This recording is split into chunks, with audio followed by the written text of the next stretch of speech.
안녕하세요. 평소에 사연 듣기를 즐기는 30대 중반의 여성입니다. 결혼은 했지만 아이는 아직이에요. 사실 남편과 아이를 가지려고 노력도 했었는데 어찌된 일인지 잘 안 되었네요. 차라리 잘 된 건지도 모르겠어요. 아이가 있었다면 남편과 헤어지겠다는 결심을 내리기가 몇 배는 더 어려웠을 테니까요. 남편을 만나기 전 저는 평범한 직장인이었습니다. 대학교에서 마케팅을 전공한 뒤 작은 광고회사에 들어갔어요.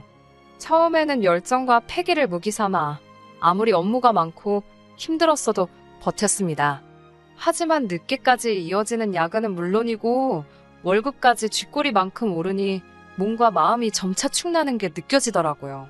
솔직히 돈 벌려고 일하지 봉사활동을 하려고 하는 건 아니잖아요. 물론 억울하고 힘든 날들이 이어진다고 해서 무턱대고 이 일을 관둘 수도 없는 노릇이었지요. 또 이 업계가 이직이 쉬운 것도 아니거든요. 다들 아름아름 알다 보니까 소문도 빨리 돌고요. 사정이 그렇다 보니 이래저래 결정을 내리기가 쉽지 않았습니다. 그런데 그 무렵 저희 어머니께서 저에게 감자탕집을 해보지 않겠냐고 물어보시더라고요. 솔직히 그때 제 나이 20대 후반이었습니다. 지금은 직업의 나이가 어디 있고 귀천이 어디 있냐 싶지만 그때는 그래도 지금보다는 어렵기에 왠지 감자탕집 창업이 그렇게 내키지는 않더라고요. 하지만 어머니께선 왜 감자탕집인지 이유를 말씀해 주시는 동시에 망해도 젊었을 때 망해봐야 다시 일어설 수 있지 않겠냐며 저를 설득하셨습니다. 그렇게 직장 생활 5년 만에 사표를 냈어요. 그리고 집에서 멀지 않은 곳에 감자탕집을 열었네요. 처음에 한 반년 동안은 어지간히 고생을 했습니다. 얼마나 팔릴지 예상하고 준비하는 것부터가 일이더라고요. 한동안 정말이지 마이너스이거나 본전치기인 장사만 했지요. 사실 제가 회사를 박차고 나와 장사를 한다는 건 이미 제 주변에 알만한 사람들은 다 알고 있었습니다. 그렇다 보니 쉽게 포기할 수가 없었습니다. 속된 말로 여기서 관두면 그럴 줄 알았어. 그런 소리나 들을 게 뻔했고 쪽팔리잖아요. 그래서 망할 때 망하더라도 되는 데까진 버텨보자라는 심정으로 자의반 타의반 이를 악물고 열심히 했어요. 그러니까 정말로 되더라고요. 이웃들 사이에 눈이 오건 비가 오건 여는 집, 게다가 맛도 좋고 가격도 싼 집으로 소문이 나기 시작하면서 자리를 잡을 수 있었습니다. 그렇게 장사한 지 2년이 채 되지 않았을 무렵 가게 확장까지 했어요. 솔직하게 말씀드릴게요. 제가 말한 집에서 멀지 않은 곳은 사실은 저희 부모님이 소유하고 계시던 작은 건물이었습니다. 이 이야기를 먼저 하면 사람들이 제 노력을 경시하더군요. 하지만 부모님도 그 건물에서 나오는 새로 노후 생활을 하셔야 했기 때문에 월세랑 관리비 모두 꼬박꼬박 제때 드렸습니다. 물론 그럼에도 불구하고 다른 세입자들보다 적어도 마음은 편했겠지요. 그걸 부정하지는 않겠습니다. 그래도 절대로 날로 먹으며 장사한 건 아니라는 걸 분명히 해두고 싶습니다. 그렇게 감자탕집을 차리고 3년이 되었을 무렵 지금의 남편을 소개받았어요. 가게에 자주 오시는 단골 손님께서 주선하신 자리였지요. 손님들 눈에는 제가 성실하고 싹싹한 참한 아가씨로 보였던 모양입니다. 그분이 정말 괜찮은 남자라며 한번 만나보라고 강력하게 추천하셨고 부모님도 그런 손님에게 싫다 소리는 차마 못하시겠다며 저더러 만나보기라도 하라셨습니다. 그 손님이 워낙 마당발인 걸 알았기에 솔직히 장사하는 입장에서 신경을 안 쓸 수가 없었기도 했고요.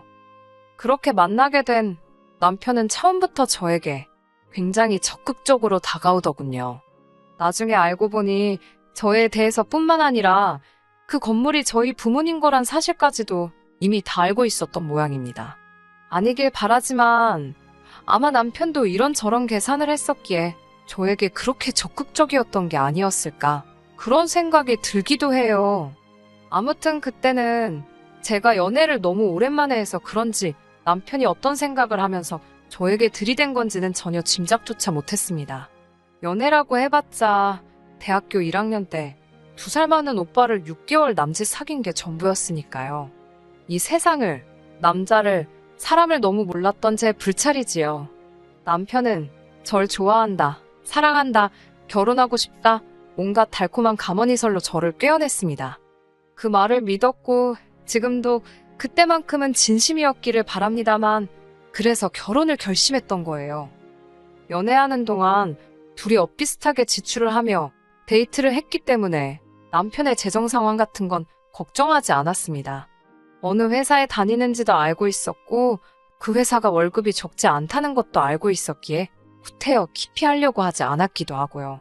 그러다 결혼 이야기가 진지하게 오가기 시작하면서 남편의 재정 상황을 알게 되었고 솔직히 많이 당황스러웠습니다. 저희 부모님과는 달리 시부모님께서 노후 준비가 되어 있지 않으셨거든요. 살고 계시는 집은 전세였는데 그나마도 다음 계약 때는 전세 보증금을 올려줘야 한다며 몹시 걱정을 하고 계신 상황이었지요. 남편은 그 집에서 시부모님, 그리고 아직 대학을 졸업하지 않은 신우와 다 같이 살고 있었고요. 그나마 다행인 건 당시 아버님께서 건물 관리 일을 하시며 한 달에 200 정도를 벌고 계셨다는 겁니다. 하지만 여전히 남편이 한 달에 50에서 70 정도의 생활비를 보태드리고 있었고 결혼 이후에도 계속해서 보태드려야 하는 건 불보듯 뻔한 상황이었어요. 그 밖에 남편이 모아둔 돈이 6천 정도 있었지만 그것도 뭐 시댁 전세 보증금이라든가 신우등록금이라든가 한마디로 어디에 어떻게 쓰이게 될지 아무도 보장할 수 없는 상황이었습니다. 결혼 전에 이런 재정 상황을 알고도 파혼을 하지 않았던 건 돈만 빼면 괜찮은 사람이라고 생각했기 때문이에요. 연애하는 동안 저에게 큰 소리 한 번 낸 적 없고 마음 상하게 하는 일이 없었습니다. 저희 부모님께도 깍듯하고 동시에 살가웠으니까 단지 돈이 좀 없다는 이유로 헤어짐을 생각한다는 건 상상할 수 없는 일이었지요. 하지만 제가 알고 있는 모습들은 남편의 전부가 아니었습니다. 오히려 제가 보지 못한 많은 면들이 있었더군요. 결혼 생활을 시작하고 나서야 하나둘씩 눈치를 채게 되었고요. 결혼식을 올리고도 처음 한 달 동안은 둘이 같이 살 집을 구하지 못해서 떨어져 지내야만 했습니다. 솔직히 남편이 이거저거 빼고 겨우 3천만 원을 들고 왔으니 제가 7천을 들고 왔음에도 이래저래 여의치 않은 상황이었으니까요. 당시 저는 감자탕집에서 멀지 않은 곳에 위치한 아파트에서 친정부모님과 같이 살고 있었습니다. 친정부모님께선 당신들이 감자탕집이 있는 그 건물로 이사를 가시겠다며 이 아파트에서 신혼살림을 시작하라셨어요. 하지만 그건 말도 안 되는 일이었지요. 조금 설명을 드리자면 그 건물은 4층짜리로 1층은 상가로 2층부터 4층까지는 가정집으로 이루어져 있었습니다.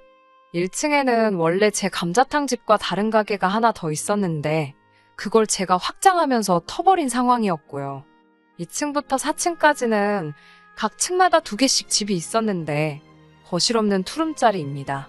친정 부모님께선 당신들이 그곳에 가서 살 테니 저더러 아파트에서 신혼살림을 차리라는 말씀이셨고요. 정말 말도 안 될 일이지요. 나이 드신 부모님께서 조금이라도 나은 환경에 계셔야 하는 게 당연하지 않나요? 결국 부모님과 이런저런 실랑이 끝에 제가 그 투룸으로 들어가기로 했습니다. 솔직히 보증금도 안 받으시고 살게 해주신 것만으로도 너무 감사했어요. 당연히 남편도 저와 같은 마음일 거라 믿었고요. 그런데 이 사실을 남편에게 알렸을 때 남편이 보인 반응은 뜻밖이었습니다. 어떻게 자기와 상의도 없이 그런 결정을 내릴 수 있냐고요. 처음에는 자기가 돈을 얼마 못 가져와서 저희 부모님 건물에 들어가서 살게 된 게 자존심이 상해서 저러나 체면이 안 서서 저러나 아니면 죄송스러워서 그러나 뭐 그런 생각이 들었어요.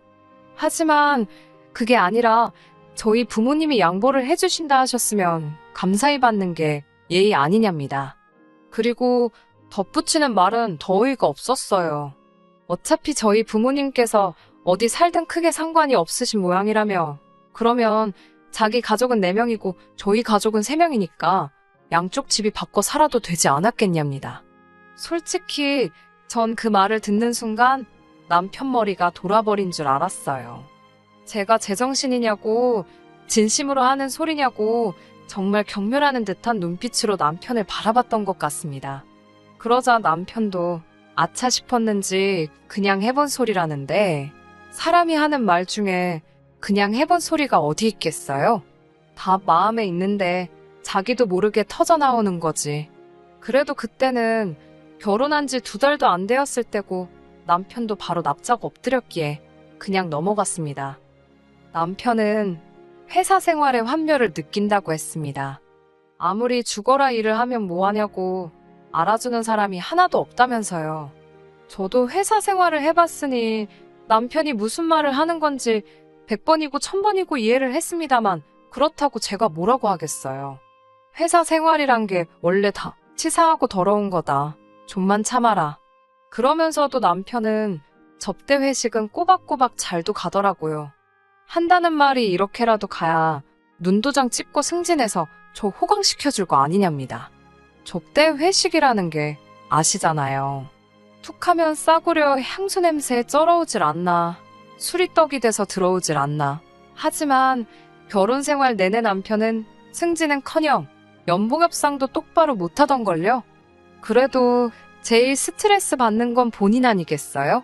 한 번도 받아오는 월급에 대해서 남편이 하는 회사 생활에 대해서 이렇다 저렇다 불만을 표현해 본 적이 없습니다. 그런 남편이 지난해부터 회사를 때려쳐야겠다는 소리를 입에 달고 살더라고요. 아내 입장에서 남편이 자꾸 회사 때려친다는 소리를 하니 불안하잖아요. 그래서 제가 회사 관두고 뭐 하고 싶은 거냐고 물어봤습니다. 그러자 제가 하는 감자탕집을 같이 운영하면 어떻겠냐는 거예요. 곤란한 이야기였지요.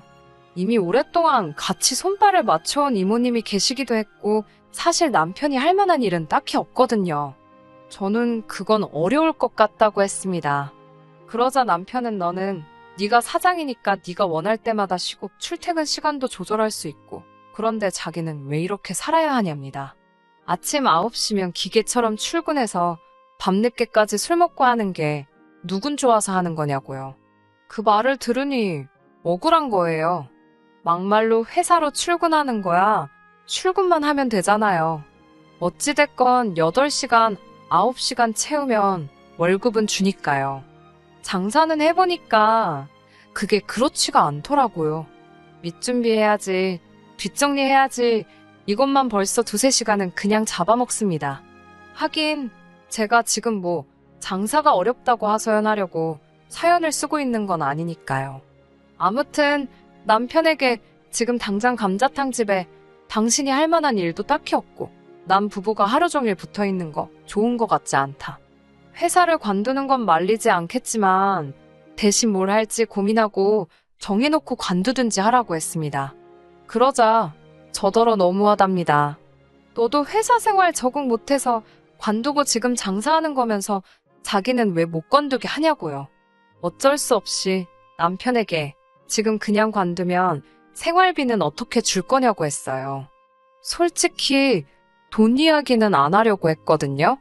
남편 자존심도 그렇고. 그런데 도무지 남편이 똥인지 된장인지 분간을 못하는 것 같아서 어쩔 수가 없었네요. 사실 남편이 생활비라고 가져와봤자 시댁에 들어가는 게 한 달에 100만 원 가까이 되었고 거기에 남편 자동차 할부금에 보험에 이런 거 저런 거 남편에게 들어가는 돈을 다 제외하고 나면 실상 제 손에 남는 건 100만 원 남짓이었어요. 그렇다고 남편 씀씀이가 적은 것도 아닙니다. 당연히 제가 번 돈도 생활비로 들어가고요. 장담컨대 제 돈이 남편 돈보다 더 들어가면 들어갔지 적지는 않을걸요? 결국 남편은 치사하고 더러워서 안 관두겠답니다. X 같아도 참고 다니겠다고요. 그리고는 한 달 가까이 정말 툴툴거리며 입을 대빨 내밀고 다니더군요. 아니, 회사 다니는 게 뭐 저 좋으라고 다니는 것도 아니고 뭘 저리 유생가 싶어서 꼴도 보기 싫더라고요. 그래도 이때까지는 이혼은 생각 안 했습니다. 그냥 보고 있으면 꼴 보기 싫고 또 안 보이면 불쌍하고. 하지만 기어이 2달을 못 버티고 인간이 지 마음대로 사표를 쓰고 왔더라고요. 본인 말로는 회사에만 가면 숨도 못 쉬고 심장이 터질 것 같고 어질어질 하다나요. 이러다 자기가 죽어도 좋겠냐며 제가 별말도 안 했는데 먼저 고래고래 소리를 지르더라고요. 이미 관두고 왔다는데 타박을 해서 뭐 하겠어요. 저도 속에선 천불이 올라왔지만 알겠다고 어쩌겠냐고 앞으로 뭐 할지나 빨리 고민해보라 했습니다. 그리고 며칠 뒤 시어머니의 호출이 있었습니다. 아무래도 남편이 관뒀다는 이야기를 들으셨으니 이런저런 하시고 싶은 말씀이 있으신가 보다 싶었지요. 그렇게 도착한 시댁에서 생각지도 못한 감자탕집 이야기를 듣게 되었습니다. 어머님께선 저에게 언제까지 네 남편 남의 밑에서 일하게 할 거냐며 이참에 이모님도 그렇고 서빙해 주시는 분들도 다 내보내고 당신이랑 신우 그리고 남편까지 다 같이 해보자 하셨어요. 제 감자탕집을 가족 비즈니스로 키우자는 거예요. 황당하고 어이가 없었지요. 어머님이나 신우가 뭘 하실 수 있냐니까 카운터 보고 서빙 정도는 할 수 있을 거랍니다. 남편더러 당신은 뭘 할 거냐니까 자기가 회계를 맡겠대요. 장부 정리 같은 걸 한다나요. 그러면 주방은 누가 하냐니까 저더러 하랍니다. 음식점은 원래 주인이 바뀌면 맛이 바뀌어서 안 된다며 주방은 제가 지키는 게 맞는 거라나요. 제가 헛소리 좀 하지 말라고 그렇게 감자탕집 일이 하고 싶으면 내일부터 파 다듬고 마늘 다듬고 기본적인 것부터 배우라 했습니다. 어머님도 나오셔서 이모님께 김치 담고 깍두기 담고 하는 거 배우시라고 했어요. 신우도 마찬가지고요. 세 사람 다 설거지부터 서빙까지 1년 동안 해보고 그래도 할 수 있겠다 싶으면 그때 이야기해보자고 했네요. 그러자 어머님께선 지난번에 보니까 니네 엄마는 카운터 보고 있더만 당신은 주방 아줌마 취급하는 거냐며 저더러 그러는 거 아니랍니다. 제가 병원을 가야 하거나 일이 있을 땐 친정 어머니가 가게를 봐주신 일이 종종 있어요. 기껏해야 한두 시간이니 당연히 카운터를 봐주시지 어머니가 주방에 들어가실 일이 뭐가 있겠어요? 남편까지 저더러 진짜 치사빤스라나요? 그러면서 자기는 그렇게 밑바닥부터 못한답니다. 어차피 자기 가게 될 건데 왜 자기가 그런 고생을 해야 하냐입니다. 어이가 없어서 이게 왜 당신 가게가 되냐니까 말이 헛나왔다면서 자기 말은 제 가게가 자기 가게다. 부부 사이에 니 거 내 거가 어딨냐고 그러는 거예요. 그러더니 진짜 이렇게 자꾸 선 그으면 저랑 못 산답니다. 곤란하다나요. 아무리 홧김이라도 그렇지 어디 어머님하고 신우다 있는 자리에서 이혼 이야기를 꺼내나 싶더라고요. 내 체면이나 자존심 같은 건 안중에도 없구나 생각이 드니까 저도 순간 속된 말로 꼭지가 돈다고 그러죠. 딱 그런 심정이었습니다. 당신 말 잘했다고 나도 당신 성질 부리고 변덕 부리는 거 더는 못 받아주겠다고 갈라서자고 했습니다. 솔직히 지난번처럼 또 납작 엎드리기라도 했으면 저도 적당히 하고 넘어갔을지도 모릅니다. 그런데 지도 꼴에 지네 가족 앞이라고 기가 살았더군요. 똥개도 지 집에선 먹고 들어간다더니 저더러 후회 안 하냐입니다. 후회는 개뿔 막상 이혼 이야기를 내뱉고 나니까 10년 묵은 채증이 내려가는 듯 후련하던걸요. 이튿날 날이 밝기가 무섭게 이혼 전문 변호사를 소개받았습니다. 변호사 말이 소송으로 가든 협의로 가든 저에게 불리할 건 없다더군요. 그렇게 원하는 대답을 듣고 한껏 가벼워진 기분으로 집에 돌아왔는데 남편이 자고 일어난 모습 그대로 거실 소파에 앉아있더라고요. 저를 보더니 갑자기 눈물을 쏟아냈습니다. 제가 변호사를 만나고 온 걸 알았는지 자긴 이혼하기 싫다대요. 홧김에 가진 것도 없는 자기 자신이 불쌍해서 내뱉은 말이라나요. 그러면서 저 하나만 바라보고 산 자기 인생은 어떻게 할 거냐며 저더러 책임지랍니다. 어처구니가 없어서 정신 차리라고 했어요. 생쇼 그만하라고요. 이후로는 뭐 한동안 지저분한 시간이었습니다. 양쪽 어른들까지 알게 되셨으니 정말 쌍욕만 안 했지 오만 소리가 오고 간 건 기본이었고요. 아마 시댁 쪽에서도 변호사를 알아보긴 했던 모양입니다. 다만 자기들이 원하는 대답을 듣지는 못했던 모양이에요. 제가 전부 다 여기 세세하게 적지는 못했지만 소송으로 가면 남편이 저에게 위자료까지 줘야 할 수도 있는 상황이었거든요. 하지만 그깟 돈 몇 푼 더 받자고 소송해서 정신적으로 스트레스 받기는 싫더라고요. 그마저도 인생의 낭비 같았고 이 인간이랑 더 이상 얽히기도 싫었고요. 그래서 주고받는 거 없이 협의 이혼했습니다. 솔직히 이제 더는 남자는 못 믿을 것 같습니다. 지긋지긋하네요. 당분간은 하는 일이나 열심히 해서 보란 듯이 돈이나 벌려고요. 남편이 이직을 하건 어쩌건 제 알바도 아니고 궁금하지도 않고 아무것도 알고 싶지도 않습니다. 그나저나 나중에 시간 되시면 저희 감자탕집에 식사하시러 와주세요. 꼭이요. 끝까지 들어주셔서 감사합니다. 오늘의 사연은 여기까지입니다. 구독과 좋아요, 알람 설정 부탁드리고 더 좋은 사연으로 다시 찾아뵙겠습니다.